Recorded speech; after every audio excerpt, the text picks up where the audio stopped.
Hey everybody, I hope and pray that you're doing well today as we come to our word from the word. And today that word is big, big.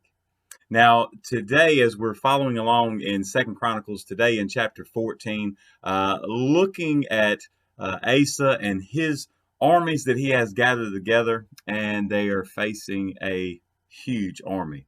Now, with that, isn't it something that when we look to the enemy, we always see big? Right? We always see that they're bigger than we are, stronger than we are, have more resources than we have. And it seems like there's no way that we'll ever be able to defeat the enemy. And the truth of that is, we're exactly right if we're trying to do it all alone.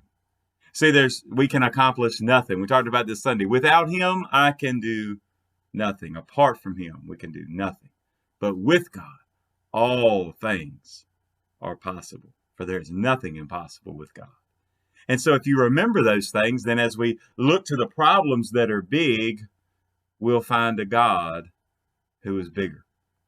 And we'll even elaborate on that. That's actually our word for tomorrow. I'll give you the word a day ahead of time. So today is big, tomorrow is bigger. But today I want us to look, as you'll see, Asa and his troops have gathered, and you'll see the enemy coming up against him here in Second Chronicles chapter 14.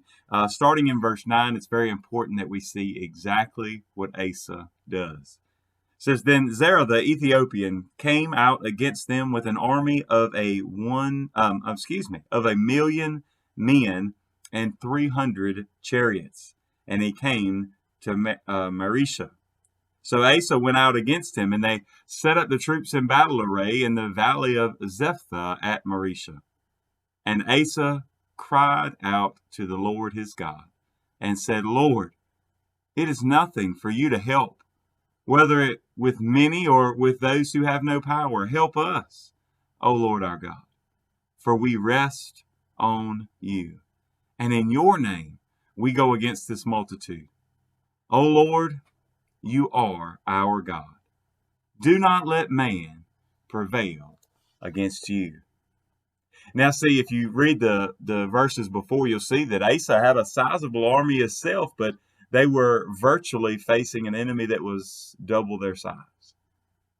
And just to think that, it's hard for us to imagine even seeing that many people. And you just imagine if knowing that kind of enemy is coming, that you would feel hopeless and helpless, no matter if before you felt good about the army you had gathered together, but then you look and you see that the army, the enemy is big. But then you remember that you have a God who's bigger.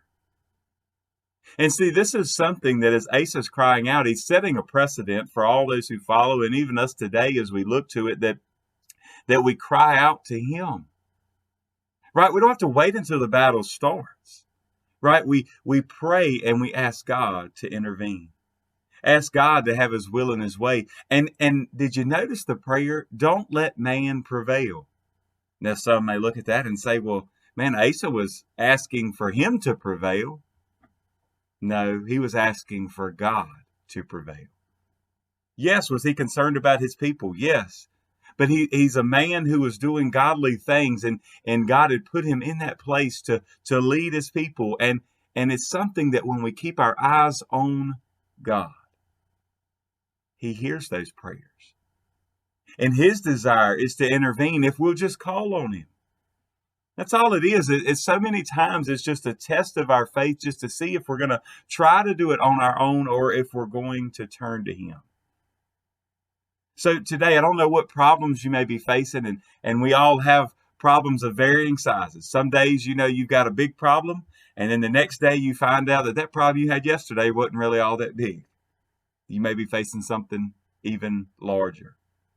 There's other times where you've gone through those huge points in your life where the problems did seem insurmountable. But now you can look back and see that God brought you over those mountains, through those valleys, through those difficult times. And today you're better for it. You're closer to God because of it. And that's because no matter how big your problems are, there's a God who's bigger. God bless you, and I pray you have a great, great day.